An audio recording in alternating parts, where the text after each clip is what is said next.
कक्षा 10वीं की स्टूडेंट फाइनली आपके यहाँ पर गणित के त्रैमासिक परीक्षा पेपर लेके आ चुके हैं। आप लोग मुझसे कमेंट आ रही थी गणित का पेपर और फाइनली आपके यहाँ पर गणित का पेपर आ चुका और साथ ही आप यहाँ पे इस पेपर को अच्छी तरह सॉल्व कर लेते हैं तो आपके 75 नंबर आने वाले हैं। साथ ही हम पूरे पेपर आपके यहाँ फुल सोल्यूशन सहित कराने वाले। वीडियो को लाइक कर लीजिए, चैनल को सब्सक्राइब कर लीजिए, घंटे और प्रेस कर लीजिए क्योंकि पेपर लाने में बहुत ज़्यादा मेहनत लगती है। तो फाइनली पूरा आपके यहाँ पर गणित का पेपर आ चुका। आप यहाँ पर देख लीजिए त्रैमासिक परीक्षा 2023-24 कक्षा 10वीं विषय गणित पूर्णांक आपका 75 नंबर का रहेगा। समय आपका 3 घंटे रहने वाला है। आपके निर्देश आते सही प्रश्न हल करना अनिवार्य है। दूसरा आता प्रश्न क्रमांक 1 से 5 तक वस्तुनिष्ठ प्रश्न जिनके लिए 30 अंक निर्धारित हैं। तीसरा आता प्रश्न क्रमांक 6 से 17 तक प्रत्येक प्रश्न 2 अंक का और सदी सीमा आपकी 30 शब्द है। चौथा आपका निर्देश आता 5वां निर्देश आता तो आप निर्देश से यहाँ पर पढ़ सकते हैं। तो चलिए स्टूडेंट जो आपके यहाँ पर गणित पे वो देख लेते हैं। तो आपको यहाँ पर जूम करके दिखाते हैं जिससे आप यहाँ पर अच्छे देख पाएंगे। ठीक है, तो आप यहाँ पर देख लीजिए आपके आते हैं 6 नंबर के सही विकल्प चुनकर लिखिए। 6 नंबर के आते हैं। तो पहला आता 4 और 7 का महत्तम समावर्तक HCF होगा, ये आपको बताना। ठीक है, ध्यान से सुनिए।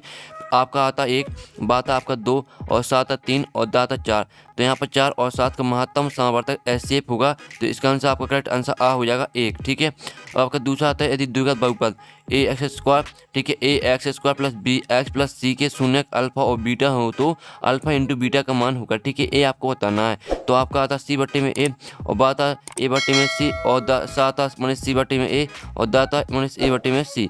तो यदि द्विघात बहुपद ax² plus bx plus c के शून्य अल्फा और बीटा हो तो अल्फा इंटू बीटा का मान होगा तो इसका आंसर आपका आ हो जाएगा c/a। ठीक है, तो अच्छे से याद कर लीजिए। अब आपका तीसरा आता निम्नलिखित में से 2 चरों में रैखिक समीकरण है। तो आपका आता 2x² प्लस 3y बराबर 5, बाता 3x प्लस 4y² बराबर 6 और साता 4x² प्लस 5y² बराबर 6 और दाता 5x प्लस 6y बराबर 7। आप यहाँ पर देख लीजिए निम्नलिखित में से 2 चरों में यानी आपको 2 पदों में। ठीक है, यानी 2 चरों में तो इसका आंसर आप यहाँ पर देख लीजिए आपका दा हो जाएगा 5x प्लस 6y बराबर 7। चौथा आपका आता द्विघात समीकरण 2x² plus minus 6x plus 3 बराबर 0 के मूल होंगे। तो आपका था वास्तविक, बाता काल्पनिक और साथ वास्तविक और काल्पनिक दोनों और दाता इनमें से कोई नहीं। तो द्विघात समीकरण 2x² माइनस 6x प्लस 3 बराबर 0 के मूल होंगे तो इसका आंसर आपका आ हो जाएगा वास्तविक। ठीक है, चौथे का आपका करेक्ट आंसर आएगा वास्तविक। अब पाँचवा आता समांतर श्रेणी आपकी 2 5 8 डॉट का 5वां पद है। तो आपका था 11 और बाता 14 और सात आपका 2 और दाता 3। तो यहाँ पर समांतर श्रेणी 2 5 8 का 5वां पद है तो इसका आंसर आपका बा हो जाएगा 14। ठीक है, 5वें का आपका बा करेक्ट आंसर हो जाएगा 14। अब आपका 6वां आता है यदि किसी बिंदु P की निर्देशांक x y हैं तो x को क्या कहते हैं। तो आपका आता P की कोटि, बाता P का भुज, साता y के निर्देशांक और दाता इनमें से कोई नहीं। तो यदि किसी बिंदु P के निर्देशांक x y हैं तो x को क्या कहते हैं। तो इसका आंसर आपका बा हो जाएगा P का भुज। तो इस तरह से आपको हो जाते हैं यहाँ पर 6 नंबर की सही विकल्प कंप्लीट। और साथ ही आपने स्क्रीनशॉट भी ले लिए होंगे और स्क्रीनशॉट नहीं लिए तो हम आपको फिर से दिखा देते हैं। तो इनके स्क्रीनशॉट जल्दी से आप ले लीजिए जिससे आपको अच्छी तरह से यहाँ पर सॉल्व करने में आसानी हो जाएगी। तो स्क्रीनशॉट आप ले सकते हैं। अब चलिए आपका प्रश्न 2 आता है रेगिस्तान की पूर्ति की। 6 नंबर की आपके आते हैं रेगिस्तान। तो पहला आता √2 एक डोनट संख्या है। तो √2 आपकी एक अपरिमेय संख्या है। ठीक है, पहले का आंसर आपका हो जाएगा अपरिमेय। फिर आपके यहाँ पर दूसरा आता है घात 1 वाली बहुपद को डॉट बहुपद कहलाते हैं। तो यहाँ पर घात 1 वाली बहुपद कहलाते हैं आपके ठीक है रेखीय बहुपद। तो दूसरे का आंसर आपका हो जाएगा रेखीय। ठीक है, रेखीय बहुपद आपका यहाँ पर दूसरी का आंसर हो जाएगा। फिर आपका तीसरा आता समीकरण 2x प्लस 3y बराबर 5 में यदि x बराबर 1 है तो y बराबर डॉट होगा। तो आप यहाँ पर देख लीजिए आपका x बराबर 1 दिया गया तो आपको x की जगह पर यहाँ पर 1 रख देना है। तो 2 × 1 हो जाएगा, 2 × 1 बराबर 2 प्लस 3y बराबर 5। तो आपका जो इसका आंसर निकल के आएगा, ठीक है, आपको पक्षांतर कर देना है तो इसका जो आंसर निकल के आएगा वो आपका 1 हो जाएगा। ठीक है, तीसरे का आंसर आपका 1 करेक्ट आंसर रहेगा। चौथा आपका यहाँ पर आता है द्विघात समीकरण का विभक्तर ऋणात्मक हो तो मूल डॉट होंगे। तो चौथे का आंसर आपका जो यहाँ पर मूल होंगे वो आपको यहाँ पर इस जो चौथे का आंसर है वो सभी को कमेंट में लिखना। ठीक है, बहुत से स्टूडेंट को, ठीक है, हम जानना चाहते हैं बहुत से स्टूडेंट पढ़ते हैं कि नहीं पढ़ते हैं। चौथे का आंसर आपको कमेंट में लिखना है। पाँचवा आता समांतर श्रेणी की कोई 2 लगातार पदों का अंतर सर्वांतर डी कहलाता है। तो 5वें का आंसर आपको हो जाएगा सर्वांतर डी। यहाँ पर देखिए 5वें का आंसर। अब आपका 6वां आता बिंदु 4 5, ठीक है, डॉट चतुर्थांश में स्थित है। तो यहाँ बिंदु 4 5 प्रथम, ठीक है, प्रथम चतुर्थांश में स्थित है। तो 6वें का आंसर आपको हो जाए प्रथम चतुर्थांश। तो आप यहाँ पर देख लीजिए, पहले का आंसर आपका अपरिमेय, दूसरे का आंसर आपका रेखीय हो जाएगा और तीसरे का आंसर आपका 1 हो जाएगा। चौथे का आंसर सभी को कमेंट में लिखना है, ठीक है। पाँचवें का आंसर आपका सर्वांतर डी हो जाएगा और छठवें का आपका प्रथम चतुर्थांश हो जाएगा। तो यहाँ पर फिर से सुन लीजिए आप यहाँ पर, ठीक है स्टूडेंट, फिर से सुन लीजिए। √2 एक अपरिमेय संख्या है और घात 1 वाले बहुपद रेखीय बहुपद कहलाते हैं। समीकरण 2x + 3y = 5 में यदि x = 1 है तो y बराबर आपका 1 होगा। और दूसरा समीकरण का विभक्ता ऋणात्मक हो तो मूल आपको इसका जो आंसर सभी को कमेंट में लिखना है। पाँचवां समान श्रेणी की कोई दो लगातार पदों का अंतर आपका सर्वांतर डी कहलाता है। और बिंदु 4, 5 दोनों, ठीक है, बिंदु 4, 5 प्रथम चतुर्थांश में स्थित है तो आपका 6 में हो जाएगा प्रथम। तो इस तरह से आपको हो जाते हैं यहाँ पर रेगिस्तान कंप्लीट। अब चलिए आपका प्रश्न 3 देख लेते हैं। तो स्टूडेंट आपका यहाँ प्रश्न 3 आता है, जो कि आपके आते हैं संयुड़ी बनाइए। आपकी स्तंभ आ में आपकी दी गई संयुड़ी पहले आती है 9 और 27 का SCF है, तो इसे आपको 27 से मैच कर देनी है। और त्रिघात बहुपद की घात होती है आपकी, ठीक है, तो दूसरी आपको मैच करनी है यहाँ पर 3 से। जो आपकी तीसरी आती है x + 2y + 3 = 0 में यदि x = 0 है तो y बराबर आपका हो जाएगा -3/2, ठीक है। तो तीसरी आपको एड़ा से मैच कर देनी है। चौथी आती है द्विघात समीकरण x² + x + 1 = 0 का विभक्ता, चौथी मैच करना आपको 4 से -3 से। और पाँचवीं आती है समान श्रेणी का n पद, तो इसका आपका हो जाएगा सूत्र an = a + n - 1d, ये आपका यहाँ पर 6 से मैच कर देनी है। और जो 6 में आती सभी समबाहु त्रिभुज होते हैं समरूप, तो आपको जा से मैच कर देनी है। तो इस तरह से आपकी 6 नंबर की जो संयुड़ी हैं वो आपके यहाँ पर कंप्लीट हो जाती हैं। तो इनके जल्दी से स्क्रीनशॉट आप ले लीजिए। अब चलिए आपके आते हैं इस बात में उत्तर दीजिए, जो कि आपके यहाँ पर आते हैं 6 नंबर के। तो पहला था संख्या 156 के आवाज गुणनखंड लिखिए। तो इसका पहले का आपका यहाँ पर आंसर आप यहाँ पर देख लीजिए, 2x² × 3 × 13 = 156, ये आपका यहाँ पहले का यहाँ पर आंसर हो जाएगा। फिर आपका दूसरा आता देखिए बहुपद की घात कितनी होती है, तो देखिए, ठीक है, देखिए बहुपद की घात कितनी होती है, तो यहाँ पर देखिए बहुपद की घात होती है 1, ठीक। दूसरी का आंसर आपको यहाँ पर लिख देना 1 होती है, ये आपका दूसरी का आंसर रहेगा। फिर तीसरा आपका था समीकरण ax² + bx + c = 0 में मान b² - 4ac क्या कहलाता है, तो तीसरे का आंसर आपका हो जाएगा विभक्तर कहलाता है, ठीक है। विभक्तर आपका हो जाएगा यहाँ पर तीसरे का आंसर। अब चलिए आपका यहाँ पर चौथा देख लेते हैं। चौथा आपका आता है 4 0 - 4 का अगला पद क्या होगा, तो चौथे का आंसर आप यहाँ पर देख लीजिए -8 होगा, ठीक है। चौथे का आंसर आपका हो जाएगा -8। अब पाँचवा आपका आता पाइथागोरस प्रमेय का कथन क्या है, तो आपको पता होगा कि पाइथागोरस प्रमेय का कथन आपको पता ही होगा, तो इसका आंसर आपको खुद करना, ठीक है। अब 6 मात्र मूल बिंदु की निर्देशांक क्या है, तो जो मूल बिंदु की निर्देशांक होते हैं वो होते हैं आपके 0 0, ठीक है। तो आप यहाँ पर देख लीजिए 6 में का आंसर आपका हो जाएगा 0 0।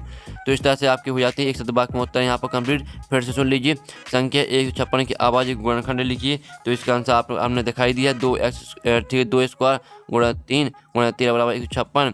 और आपका आता है देखिए बहुपद की घात कितनी होती है, तो देखिए बहुपद की घात होती है आपकी 1। और समीकरण ax² + bx + c = 0 में मान b² - 4ac क्या कहलाता है, तो आपका कहलाता है विभक्तर कहलाता है। और चौथा आता है 4 0 - 4 का अगला पद क्या होगा, तो जो इसका अगला पद होगा वो आपको -8 होगा। और पाइथागोरस प्रमेय का कथन क्या है, तो इसका आंसर आपको खुद करना। और 6 मात्र मूल बिंदु की निर्देशांक क्या है, तो मूल बिंदु की निर्देशांक होते हैं आपके 0 0। अब 5 मात्र सत्य असत का चयन करके लिखिए 6 नंबर के आते हैं। तो पहला आपका था प्रत्येक अपरिमेय संख्या एक वास्तविक संख्या होती है, तो पहला आपके यहाँ पर हो जाएगा सत्य, ठीक है। पहला आपका यहाँ पर 7 रहेगा। दूसरा था n घात वाले बहुपद के अधिकतम n शून्य हो सकते हैं, तो दूसरा भी आपका 7 रहेगा। और तीसरा जब वर्ग समीकरण के दोनों मूल समान हो तब विभक्तर d = 0 होता है, तो तीसरा भी आपका यहाँ पर तीसरा आपका असत्य हो जाएगा। चौथा आपका आता 3 और 5 का समांतर माध्य 4 है, तो चौथा आपका यहाँ पर रहेगा सत्य, ठीक है। चौथा आपके यहाँ पर सत्य हो जाएगा। पाँचवा आता यदि त्रिभुजों की संगत भुजाएं अनुपातिक हो तो वे त्रिभुज समरूप नहीं होते, तो पाँचवा आपका यहाँ पर असत्य हो जाएगा। और 6 मात्र मूल बिंदु की निर्देशांक 0 0 है, तो आपका यहाँ पर सत्य रहेगा। तो आप यहाँ पर देख लीजिए, पहला आपके यहाँ पर रहेगा सत्य, ठीक है, और दूसरा भी आपका सत्य रहेगा, और तीसरा आपका असत्य रहेगा, और चौथा आपका सत्य रहेगा, पाँचवा आपका असत्य रहेगा, और 6वां आपका यहाँ पर सत्य रहेगा। तो इस तरह से आप जो आपकी सत्य असत्य वो आपके यहाँ पर कंप्लीट हो जाते हैं। अब चलिए आपके यहाँ पर प्रश्न 6 आता है, संख्याओं 92 और 510 के SCF ज्ञात कीजिए। अथवा आता SCF आपका 306 और 697 का आपका 9 दिया, ठीक है। आपको LCM निकालना है। अब आपका प्रश्न 7 आता सिद्ध कीजिए कि √2 एक परिमेय संख्या, अथवा आता सिद्ध कीजिए कि √3 एक परिमेय संख्या। तो इनको आपको सिद्ध करना है, ठीक है। इनके आंसर भी हम कराने वाले वीडियो आपको पूरा देखना, हम सभी आपको आंसर करा देंगे, ठीक है। टेंशन नहीं लेना, आपको गणित में आप अच्छे मार्क्स लाएंगे। इस प्रयोग को सिर्फ आपको अच्छी तरह से याद करना है, यानी आपको अच्छी तरह से सॉल्व करना है। 8वां आता द्विघात बहुपद x² + 7x + 10 के शून्य ज्ञात कीजिए और शून्य को तथा गुणांकों की समता की सत्यता की जाँच कीजिए। इसका अथवा देख लीजिए एक द्विघात बहुपद ज्ञात कीजिए जिसके शून्यकों को एक तथा गुणनफल क्रमशः एक और एक है। अब चलिए आपका 9वां क्वेश्चन देख लेते हैं।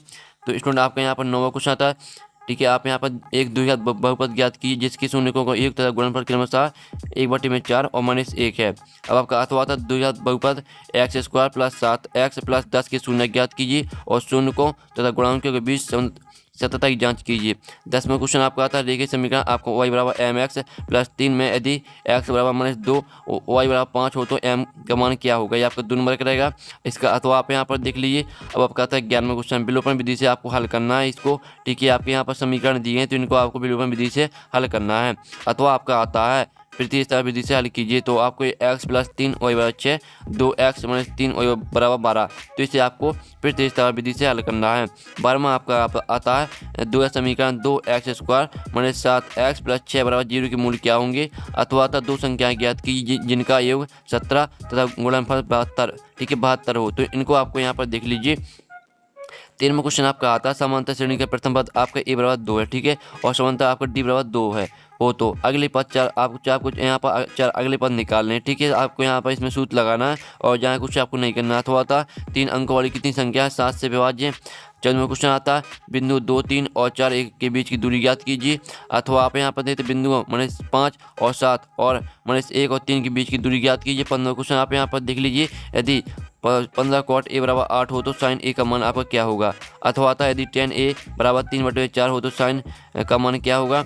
अब चलिए आपके यहाँ पर 16वां आता है। तो 16वां क्वेश्चन देख लीजिए जिसमें आपकी समांतर श्रेणी दी गई तो इसका आपको 10वां पद निकालना है। अथवा आता है तो 2 अंकों वाली कितनी संख्या 3 से विभाज्य है। आपका 17वां आता 2 संख्या ज्ञात की जिनका योग 17 तथा गुणनफल 72 हो। अथवा आता 2 क्रमागत धनात्मक पूर्णांक ज्ञात की जिनकी वर्गों का योग 365 है। अब आपका 18वां आता 2 संपूर्ण कोणों में बड़ा कोण छोटे कोण से 18 डिग्री अधिक है, उन्हें ज्ञात की 3 नंबर का रहेगा इसका। अथवा आप यहाँ पर देख लीजिए 18वीं का अथवा आप यहाँ पर देते हैं। आप चलिए आपका जो 19वां क्वेश्चन है वो देख लेते हैं। तो सभी की आपको स्क्रीनशॉट लेते चलना। फिर आपको 19वां क्वेश्चन आता है द्विघात बहुपद 3x² + 4x - 4 के शून्य ज्ञात कीजिए और शून्य को तथा गुणांकों के बीच संबंध की सत्ता की जांच कीजिए। इसका अथवा आप यहाँ पर देख लीजिए। फिर आपका 20वां क्वेश्चन आता है। 20वां क्वेश्चन आप यहाँ पर देखते हैं।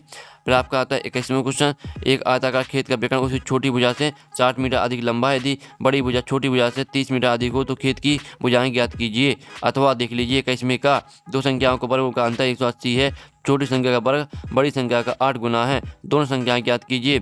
22वां क्वेश्चन आता है आपका पूर्ण वर्ग विधि से द्विघात समीकरण 2x² + x - 6 = 0 के मूल्य ज्ञात कीजिए, 4 नंबर करेगा। अथवा आता पूर्ण वर्ग विधि से द्विघात समीकरण 4x² + 3x + 5 = 0 की मूल्य ज्ञात कीजिए। 23वां क्वेश्चन देख लीजिए। तो इस तरह से पूरा आपके यहाँ पर गणित के पेपर हो जाता है कैसे 10वीं का कंप्लीट। और जो आपके क्वेश्चन है क्वेश्चन का सोल्यूशन आएगा आपका नेक्स्ट वीडियो में। तो वीडियो को लाइक कर लीजिए, चैनल को सब्सक्राइब कर लीजिए और घंटे पे ऑल पे प्रेस कर लीजिए। तो यहाँ पर नेक्स्ट वीडियो में मिलते हैं आपकी पूरी पेपर के सॉल्यूशन। Taking by bye.